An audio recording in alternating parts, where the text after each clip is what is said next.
What up? My name's Praveen, aka Braille, and you're checking out Braille Sounds. Today, we're gonna do something a little bit different. We're gonna talk about how to stay motivated in the studio. And it's having the tools at our disposal so that we can keep it moving even when we don't know where to go next. The first step for me when I come in here is to assess myself. I gotta be honest with myself. I have to think to myself, hey, where you at, Praveen? Are you ready to push your sonic boundaries today? Are you gonna really experiment? And are you feeling super hype about what you're gonna make? Or maybe I'm really not motivated. I just need that comfortable bed of filtered chords that you know I love just to start from and get things moving. So assessing where you are is one of the most helpful ways that you can understand, okay, well, what do I need to do to be productive in here, make something, have fun with it, and not feel miserable or stressed about it? There's so many things that can make our mental state non-conducive to creativity. I just want you to pat yourself on the back if you even make it in the studio or open up your laptop to even try and start, because that's a lot farther than most people even make it. Once I've assessed where I'm at, hopefully I've prepared so that I know what to do next. Preparation can come in many forms. For me, it could mean just cleaning this space up. I've had to get over a little bit of this because there's fucking cables everywhere. It's impossible to be a neat freak and be into modular synthesis, but you can do the best you can, you know, whatever you need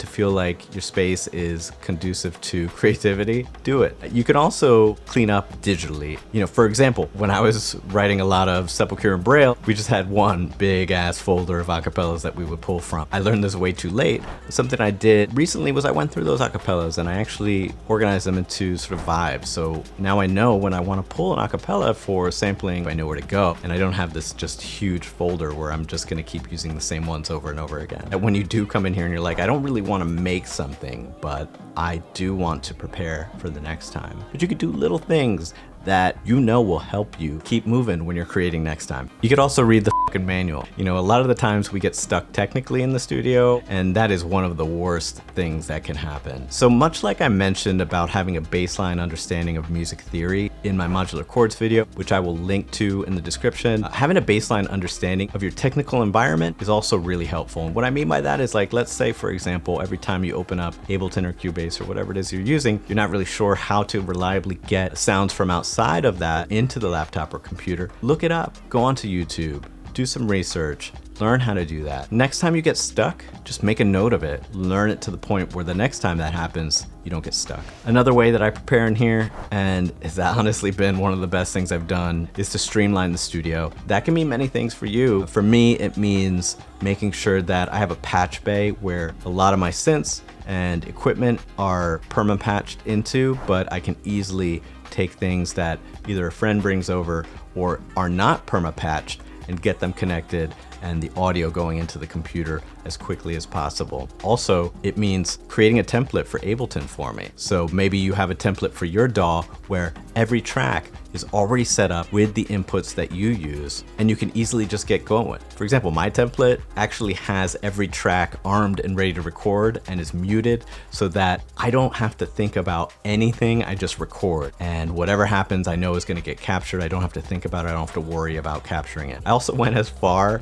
as creating a series shortcut so that when I'm bombing around the studio, I can just say, you know, make a new MIDI track, and it will create a new MIDI track in Ableton and start recording. And I know all of our DAWs have this really awesome capture feature where there's a constant buffer running, capturing what you've already been playing. And you can use that if you're at your desk or at your laptop or whatever. But if you do have a space where you're moving around between equipment, something like the series shortcut, which I'll link to down in the description, can be super helpful and keep you moving. I find that walking from the synth to my desk sometimes is enough time for me to forget exactly what I was playing.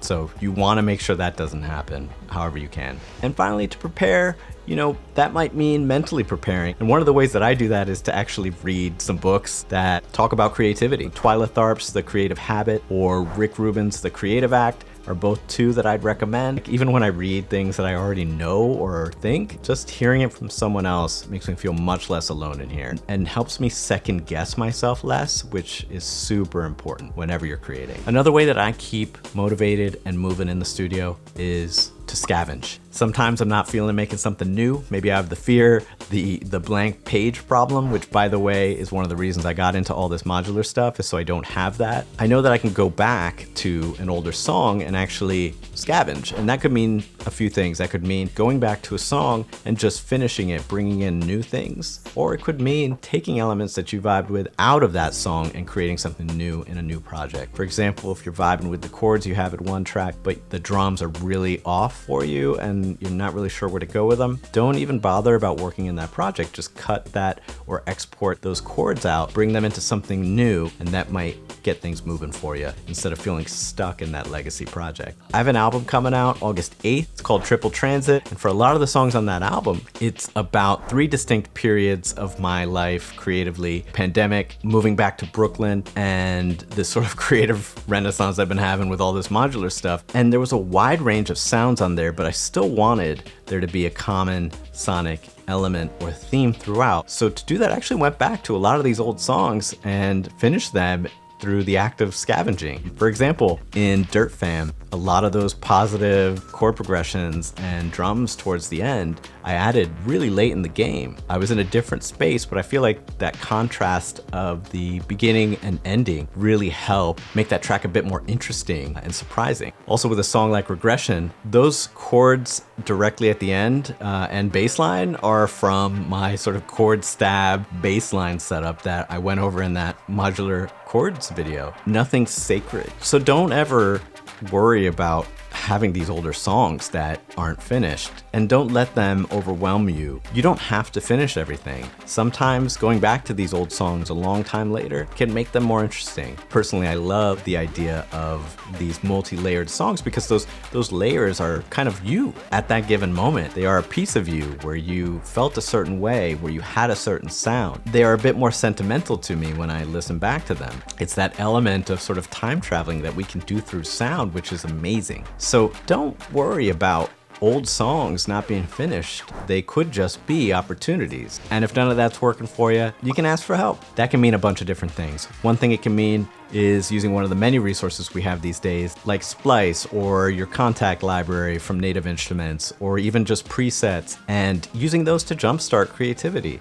You can even use one of those new AI tools to give you superpowers you didn't already have. You have this vocal line that you really wanted to add, but you're not a vocalist, you can't sing. Maybe you can sing enough to get that melody in there and generate something that really sounds great. Whether or not you keep any of that, if it lets you jumpstart something or move that song forward until you do get a proper vocalist in here, it's worth it. Another way to ask for help is collaboration. Hit up a friend, post online. There are a lot of people who are down to collaborate, and sometimes that can really unblock you. When Machine Drum and I started Sepulchre, I was in a terrible place creatively, one of the lowest, and that project, I think for both of us to some degree, really helped unblock us creatively. Sometimes that's what you need. If you've been feeling incredibly stuck, and every time you start to create, you feel like you're failing, try and collaborate. Finally, just play.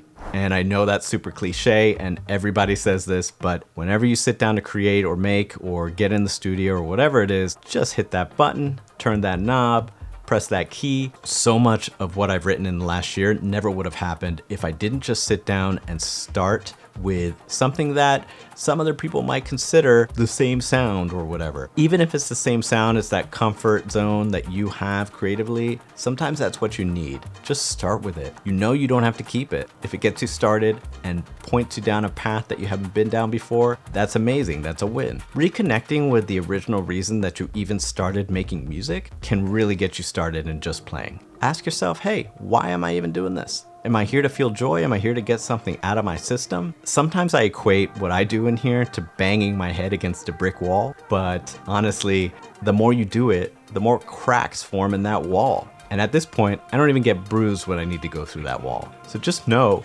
that it gets easier. The more you do this, the more tools you're gonna have at your disposal to get unblocked, to get motivated, to feel that joy or that reason that you started again.